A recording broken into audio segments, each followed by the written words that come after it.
Welcome to the Chineng Qigong Community Podcast, Wisdom Qigong Uncovered. My name is Thorsten Lüdecke, and this is today's story. When was the last time a Qigong master asked for your life intention? Well, that is exactly what happened to Alfred Lömer, so he had to dig deep to discover that he has always been about bringing people together, unifying us with nature. And that was when the idea of being a unifier was born, only to notice that he wasn't even unified within himself. And how often are your thoughts not aligned with where you want to be, finding yourself disconnected from who you are, realizing you're not even on your own team? This is where his fascinating journey began, and we invite you to travel with us. First of all, I want to hear a little bit about this Chief Gratitude Officer, because I don't think many corporations have that position to offer. So please tell me a little about that, Alfred. Yeah, absolutely. Thank you. It's great to see you, Thorsten, and it's great to be here to be able to share with the community. I'm excited. I've had a recent change within my profession, and I've moved out of a corporate environment, and now I'm working with Present Moment Living, which is the company that me and my wife have both co-founded and co-owned together.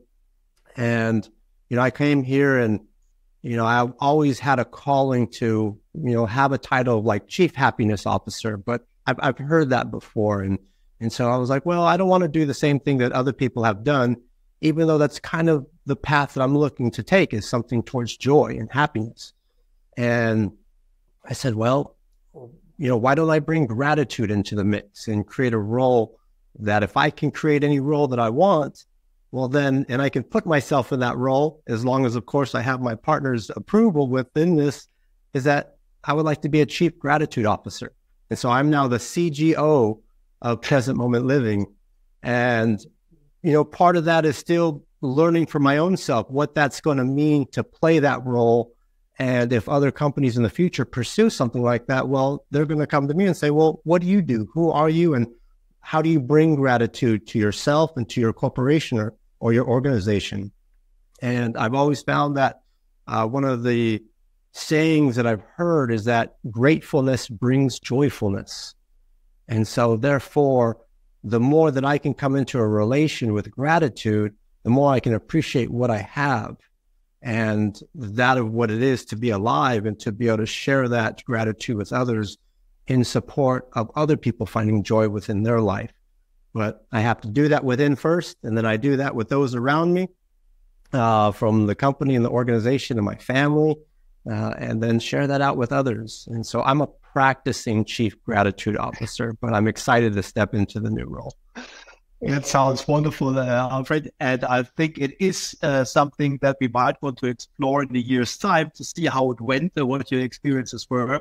And so that other corporations or other people can learn from that, and you can share your experiences maybe then in a year's time again.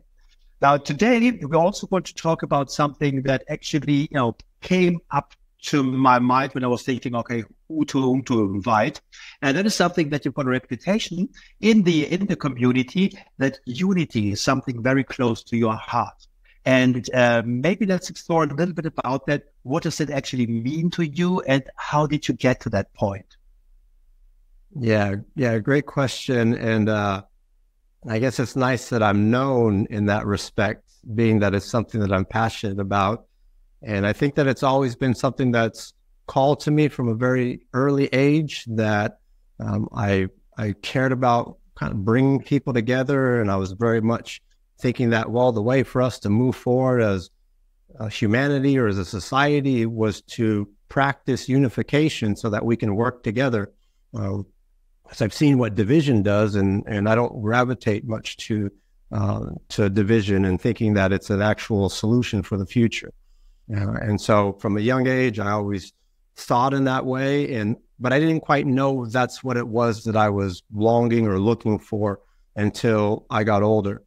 And it really became really clear for me was when I joined the Huanyan Qi therapy program. And in the first year in 2015, we were in Paros Island in Greece. And Master Liu was asking us what our life intention was. And he says, well, if you don't know it, think about it. Let's really hone this in. This is a part of this training, is to be able to find out what is your purpose and what is your service for the world, and how does that show up for you. And so as I'm reflecting over there in a beautiful landscape and I'm thinking about it, the thing that keeps coming up for me is unity. And I thought, well, you know what I want to be in life? I want to be a unifier. I want to help unify people. I want to bring people together. I want to bring us together with nature and our surroundings, with Mother Earth. And so there was this calling to do so. But when I found in that understanding of wanting to be a unifier, I was realizing that a part of this practice of Zhineng Qigong and Huanyan Qi therapy is to learn how to unify with yourself. And myself and many other people in the world are very disconnected internally, and we're not unified with ourselves. We're not even on our own team. We're trying to go to a goal and get to an intention, but we don't believe in ourselves, and we don't sometimes even believe in the intention itself. And so we have to take a look at that. And so I found that there was a lack of unity internally, a lack of unity within the relationship to my thoughts and that of what I thought were good or positive thoughts, or that were negative and hindering me from progressing, and how I was in relation to my feelings and my emotions, whether I felt good or bad about how I felt and how I received that. And then also just in relation to my own physical body and self-image, that I didn't necessarily love myself. I didn't appreciate myself for who I was or what I carried. And so I needed to come into unity with self, which is also still a practice, that if I can unify with myself, then I could start showing up in that presence and then talking to other people about my experiences and what it's like to unite and unify. And the simple definition to me for unification is working internally. It's inner and outer unity. And so knowing that, there really isn't a separation, at least within my belief, and it's just different versions, different forms of each other. But as we come into harmony with one another, we become so much more powerful and we amplify our potential. And so it's been a journey of self-unification through understanding my life intention, and then practicing as an outward form of service and support of other people, finding unity within themselves. I'd like to explore a little bit, the journey you took for self-unification, because it sounds like something that a lot of us are dealing with. And I'd like to get a little more, in practical terms. What did you do exactly? What is your approach? How did you achieve that, or how are you working on it? Because it might be a process that is still ongoing. But what does that mean for you in practical terms?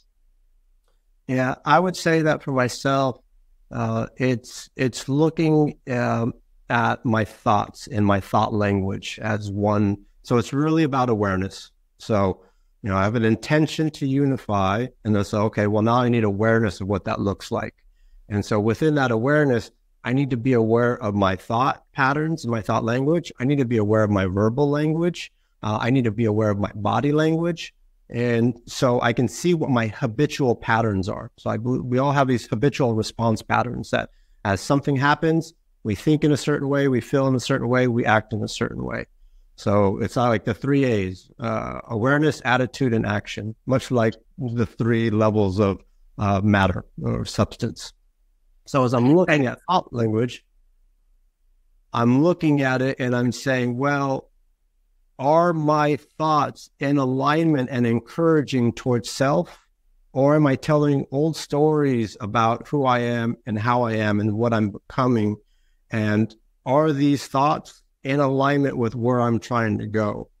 If they're not, then I'm not unified with myself and where I'm trying to go. And I need to update that language in my mind and shift over. And this would be the idea of shifting over to positive polarity in the new point of life and thought transformation.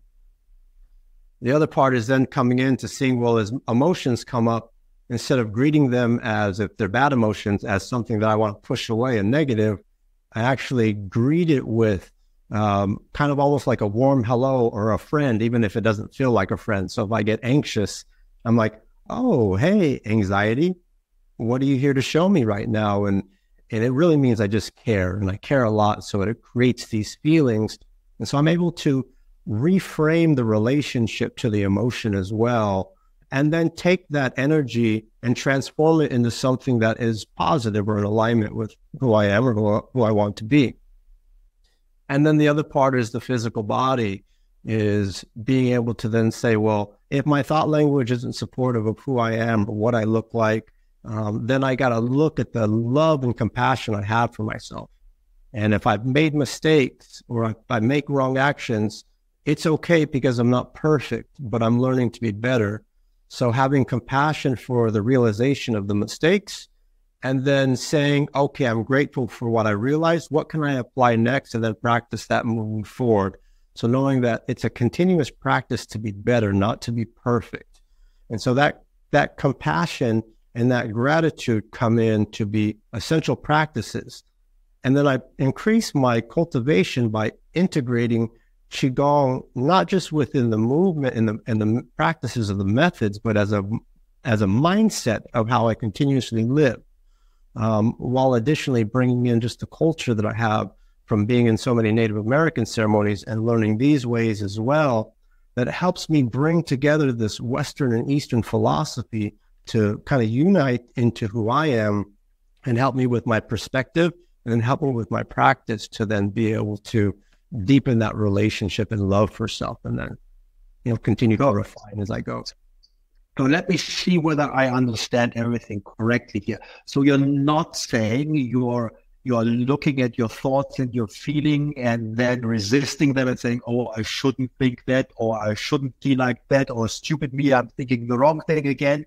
Nothing like that. You're taking that as it is because that is the reality. That's what's going on. But with your awareness, you're looking at, okay, what other meaning could I put to that, or what? How can I move from that thought into something that is aligned with who I am? So really, that it becomes a congruent one. That everything you do, you feel, you think, you act is congruent with who you are, rather than just some scattered thoughts or feelings that you can't. How can I put this? Can't integrate into who you really are. Is that, I'm just trying to put it in my own words. Correct me where I'm wrong, please, so that we've got the right idea here of what you're doing or what your thought is around that. Yeah, I think you're spot on. I think it's exactly right. It's not a resistance. It's an acceptance to what is coming through. And it's not an identification that thought is going to identify who I am as a person. Because I have good thoughts and I have bad thoughts. And that's just in a dualistic explanation of good and bad, in a neutral sense that, it is what it is. It's the relationship that we put to that then determines whether or not we classify it as good or bad, or how it shows up in our life, if it feels good or not. But in this idea that, yes, it's just a receiving of the information and then the perceiving of that. And that's always one of the teachings that I've always taken away, that receiving time is healing time and perceiving time is healing time. And if I say, oh, I have a bad thought, that makes me a bad person, and I dwell or build upon that, I'm just watering that seed for it to grow more. And I'm not trying to water that seed. I'm looking to say, well, that's an interesting seed that lives within me. It gives me awareness of what might be in my subconscious pattern of thinking, those storylines that just come out. I say, oh, I didn't even know I thought that way. I didn't catch that before, but I have more awareness. I now can see a pattern that's running within me that I didn't have the conscious depth before. But now I have that level of depth. Now I can look to update the program and the code of that particular story and say, I am not telling that story anymore about how I can't do this or how I can't do that or how I'm not good enough. I'm going to say, well, what's the opposite to that story? And then figure out the language of that. And that will be my antidote. That will be my new medicine, my new prescription for my well-being. So anytime that old story pops up, awareness sees it and says, "Ha, I see you. I'm not telling that story anymore. And I'm not feeling these emotions." And that could be you could feel that way for a long time and not realize it. But now I use consciousness to apply the solution to be able to then say, oh, here's what I tell myself when that old story comes up. I'm going to give myself that other frame and that other thought and that other perspective and adjust the storyline. But I'm going to believe in the story at the same time. My name is Leila Cupido, and I'm the project manager of the Students Hub. Our team is constantly adding events, teachers, videos, and other resources to take your practice to the next level, improving the quality of your life and the life of the people around you. We do this work for you, so please use it. Hunyuan Ling Tong. Right. I understand. Now, here's something I would like to add from my experience, if you don't mind, because I also think that a lot of the thoughts that just pop up aren't even my original thoughts. It's just something that, society, my upbringing, my history, whatever, has put into my head. So I think there's also an important exercise through awareness to see, okay, is this really who I am? Is this really my thought? Or did I just copy something, from my past or from what other people have told me? So I think there's a lot of awareness can do a lot here to get clarity in your thoughts. And the same is probably true for emotions. I mean, a lot of emotions are just something that's triggered by whatever impulse from the outside world. And it doesn't really have to be who I am deep inside. So I think awareness, and it's like a very exciting thing to do, because you discover so much. You're really on the path of discovery. And I'm sure it must be fun as well. And being very producing a lot of gratitude to be on this journey and to see all these things about yourself, to learn about it, and then to share it with others. Yeah. I love that. It's very exploratory. It's very curious, and it's very open in that understanding. But you're so spot on in the thought that it is a filtration. We're filtering these thoughts and these feelings, or they're coming up automatically based upon the programming and the experiences and the influence that has come in through so many external sources, that then we believe it's just ours and us, but it's really us in combination with all the external things from our life experiences. And then we, have these lenses of perception, and it filters our thoughts and our experiences. And it's an outdated prescription. It's an outdated filter.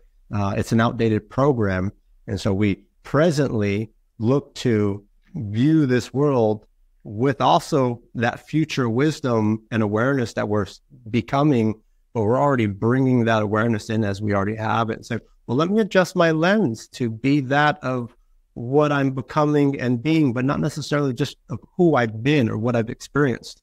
Because if that's always filtered to that, then we're always going to be viewing things from an outdated sense. We still bring the wisdom and the experience, and we give thanks for that, but we don't get caught up that's always how we have to view things, and we have to do some updating of our filtration system. So as we translate the information, we also have a better interpretation of that information.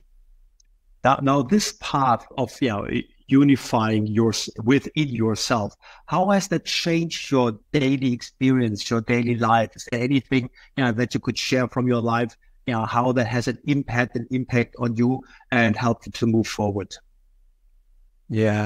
Yeah, I would say that it has helped me have a more sense of personal appreciation for my life. I feel like we kind of all go through these challenges of like being who we are and really accepting ourselves for who we are. We're in this constant state of comparison.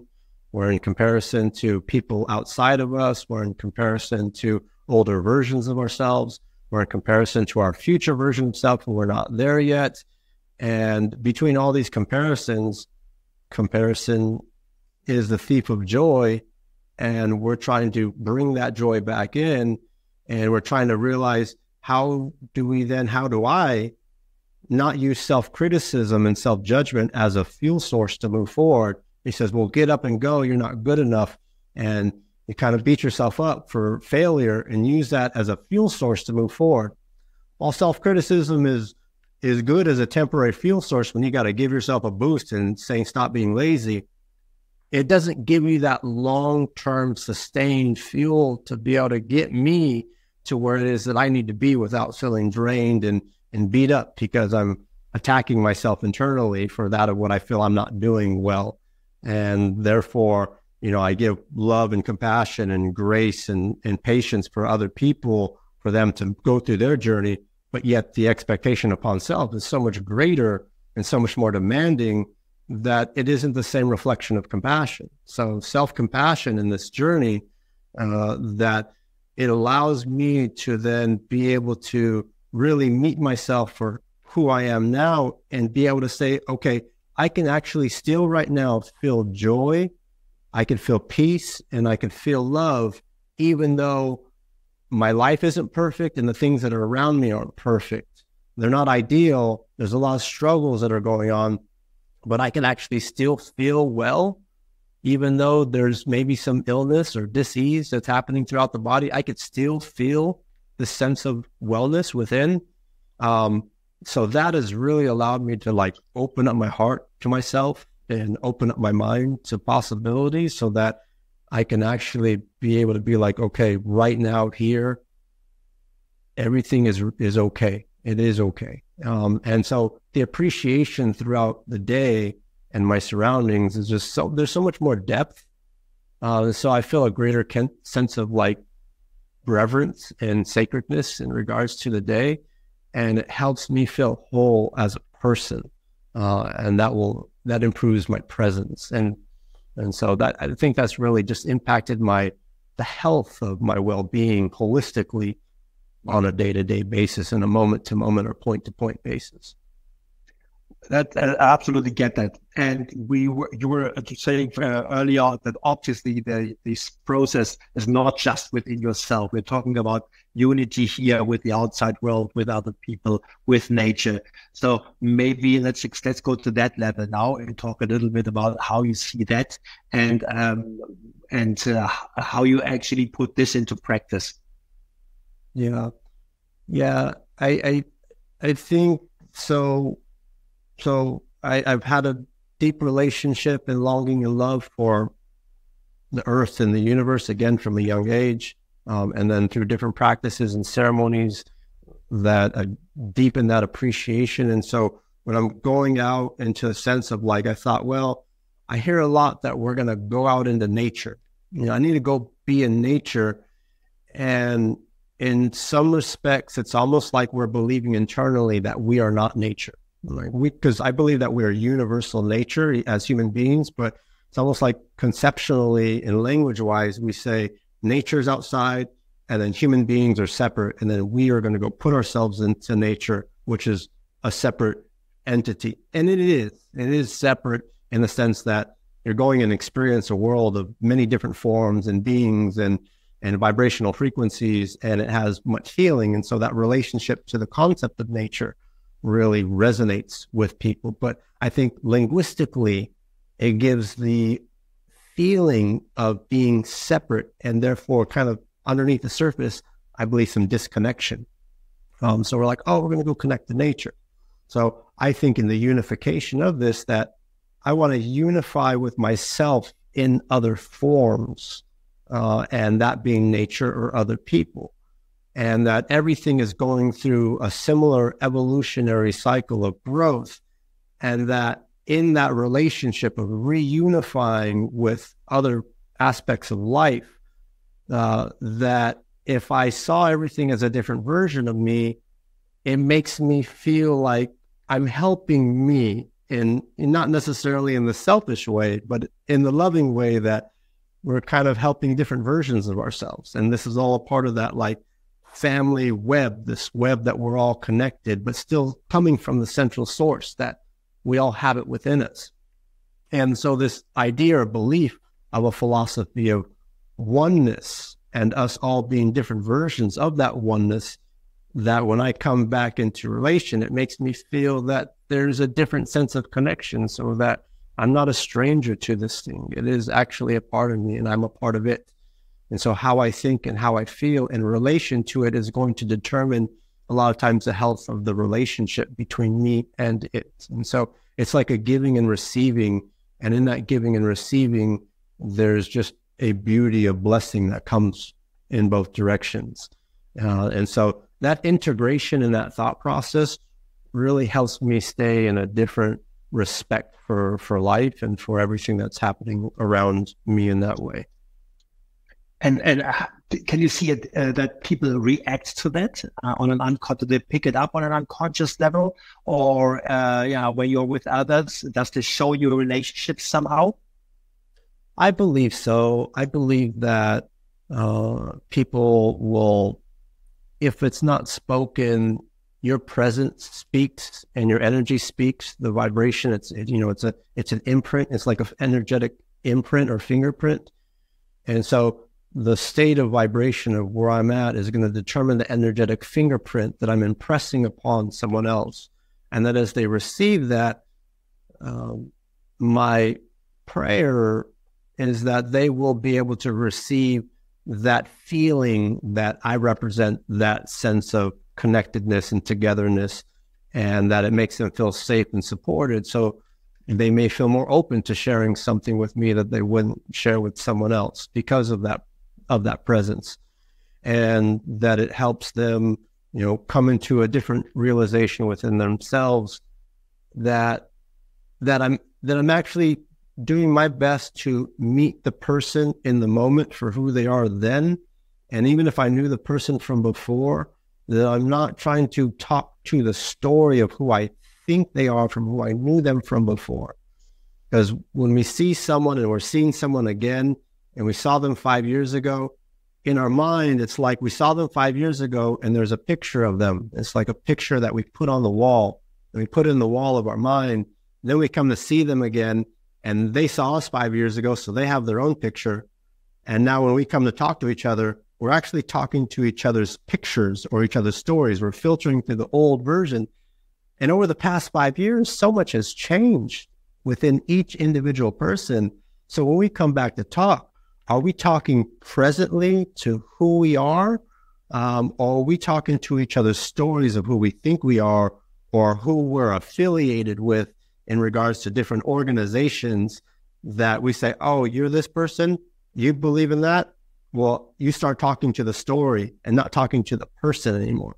So I want to be present to communicate and talk to you for who you are in the present moment, and appreciate that, and try to remove some of my judgments of who I think you are based upon who you were, or who I think what you're doing, or who you're affiliated with. And I think that helps with the relationship and the dynamic of how we come together and have a relation in that moment. So yeah, I do feel that it is felt and received. And sometimes if I'm not in the best of places or not most organized within myself, I do believe that that is also felt and received as well, because there's times that I'm not as unified as an individual or with another person. And then I have to look at that and reflect on that. Now, how you go through life is obviously very much in tune with what Qigong is all about. Because the healing work, for example, that we do would not be possible if there wasn't unity, if things weren't connected, if we couldn't tap into the joint chi field, if I couldn't, with my work, have an effect on your body when I'm doing the healing work. So it works perfectly within the Zhineng Qigong. I believe that if you are working as a Hunyuan Qi therapist, you cannot do that work without going through life having this fundamental understanding. And but I guess the challenge for us is that we might be aware of that unity the moment we do healing work for each other, for example, or the moment we share a chi field together and we practice together. But on a day-to-day level, where we go about doing our daily lives, then it's often not so present. So again, it becomes a thing of staying aware and fully utilizing that, and emerging in that, and be grateful for that. I think there is a fundamental understanding of that within the community, but very few people actually go through life on a daily basis with an awareness of this unity. Yeah. And that's what calls me so much to the practice, is that it's a unity practice to me. It is a unifying practice, and it shows people the ways to do so using ancient wisdom that's been passed down for so long, and then presenting it in a modern way, and then seeing how we're evolving together as we move forward and understanding that. So it's really a great unifying aspect of past, present, and future into the now, and that then becomes the oneness of this present moment. And so that really, so that resonates with me, to know that I'm doing a practice of unity. And then, yes, that then shows up in different times where you move into a practice and you're like, okay, I'm concentrated, I'm aligning with my intention, I'm doing the movements, I understanding how I'm applying consciousness in this way for the betterment of self. And so those practices come in, and then you work with a client, and you focus and you put your intention on the needs of the client, and you merge together into one field, bringing the heart and together, the heart to heart and the mind to mind together. And this unifies together. But as a person that's providing a service of care, that's where separation then happens and says, okay, my service of care is to provide this love and concentrated focus of attention to this individual's intention, and really just doing or focusing on improving their well-being based upon what their needs are at this particular time. And to unify with someone in that way is a beautiful thing. And that gives me a sense of fulfillment and meaning in that. And you're right that as you step out of these concentrated times that where your focus is, and you move into this daily life, and you have all this information coming in from all these different directions, shooting your thoughts and your feelings in all these different ways, that it can be easy to lose yourself in the mist of the fog of this information. We're trying to stay afloat in all the information.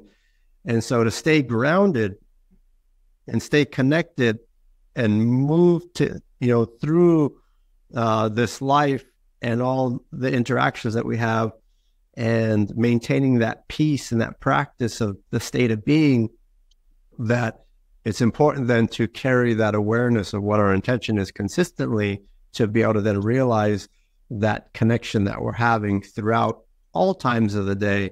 And then when we get off center, we course correct and come back. But maintaining that state and that sense consistently is where we're just trying to prolong the sense of unity and gratitude and joy throughout the day, and be like, oh, as I reflect, how long was I joyful? How long was I grateful? And usually we'll find they're just pockets of time.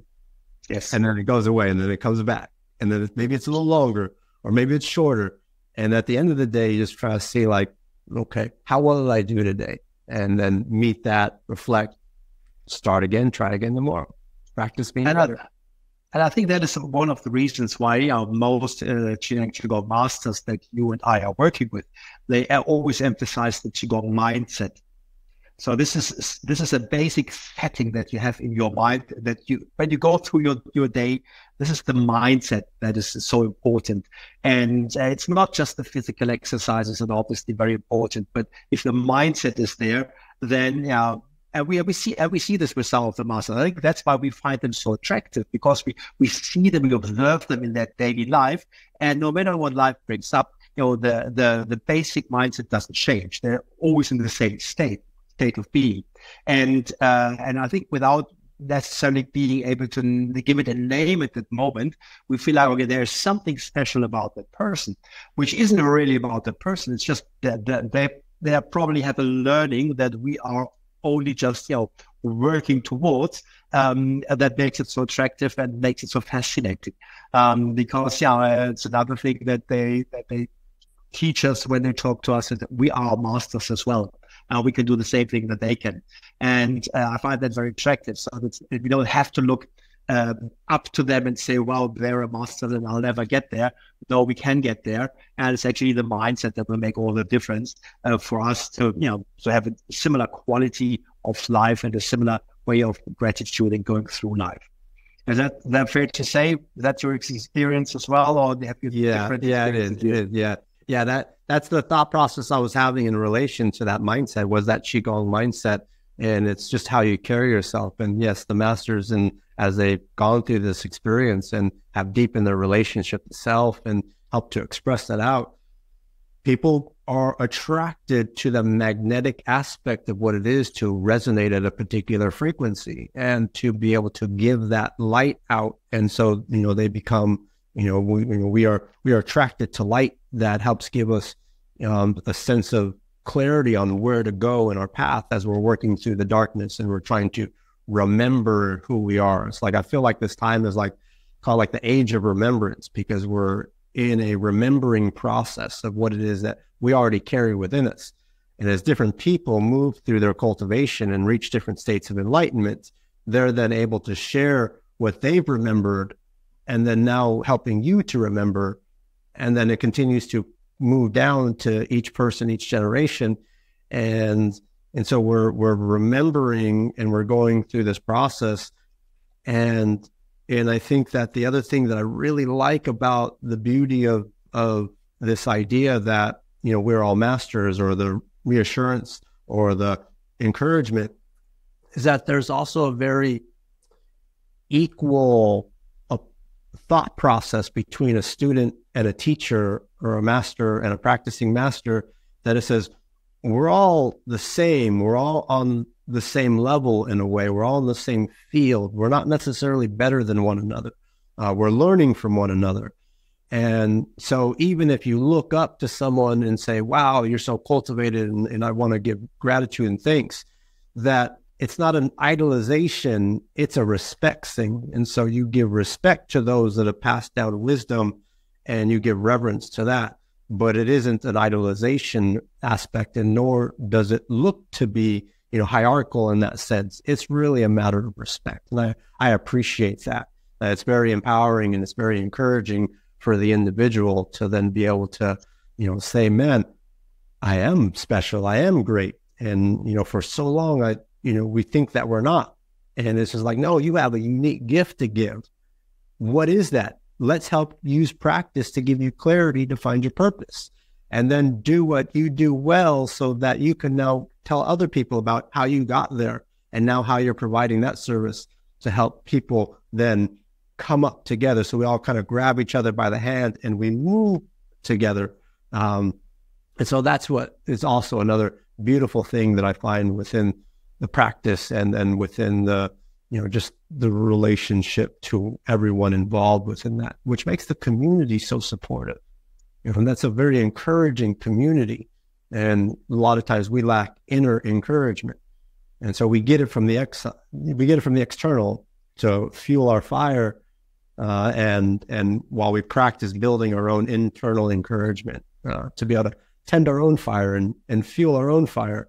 But it works well when it comes both ways.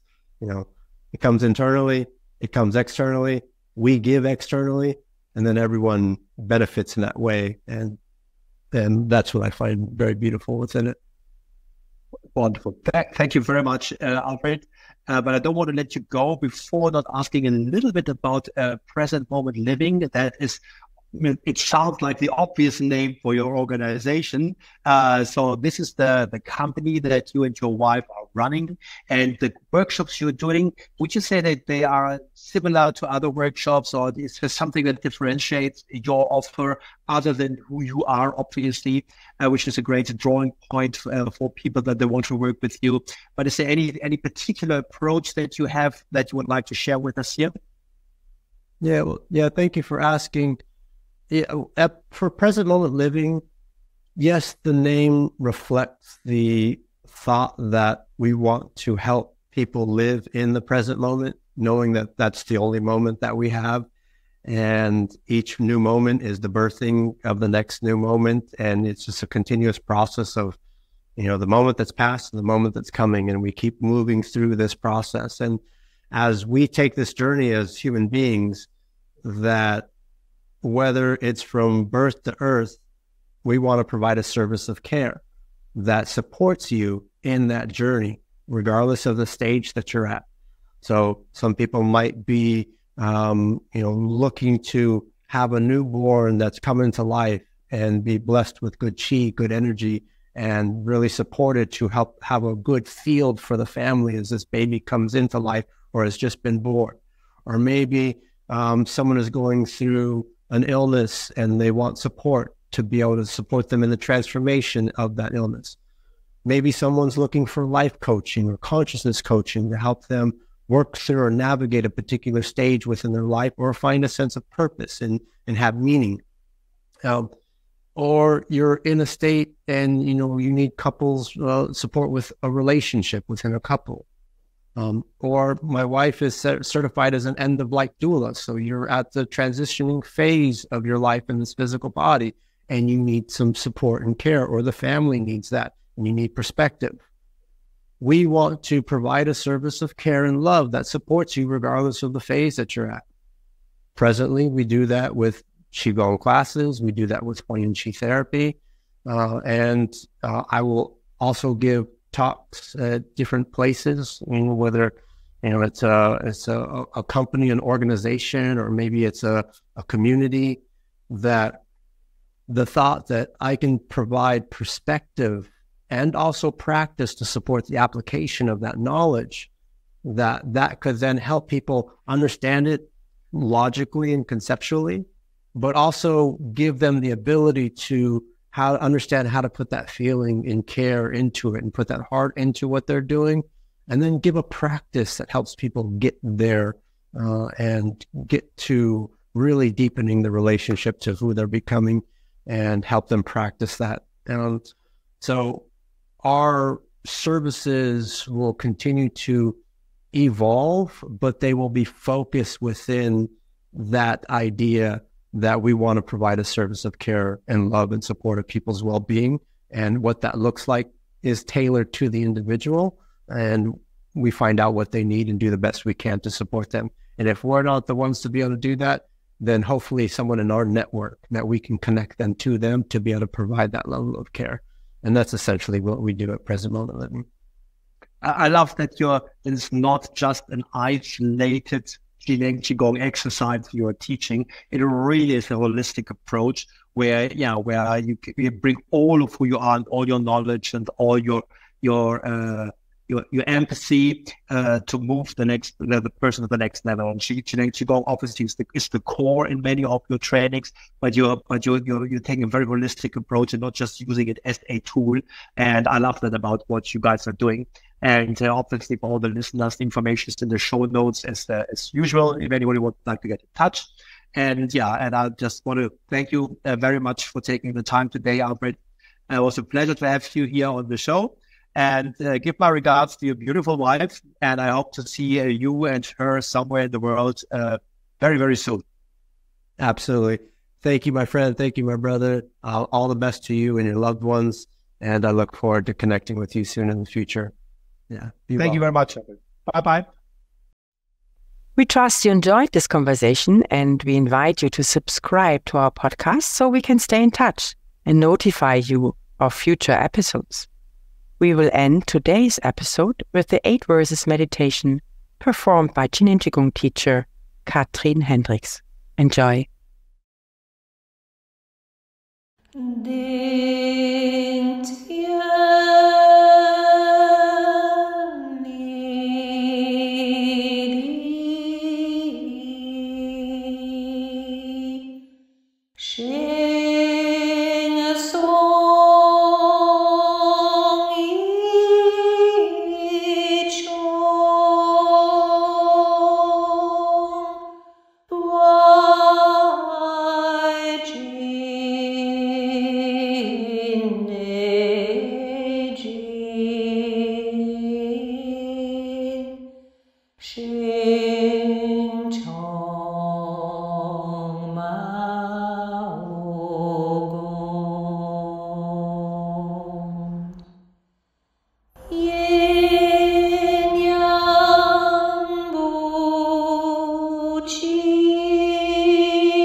To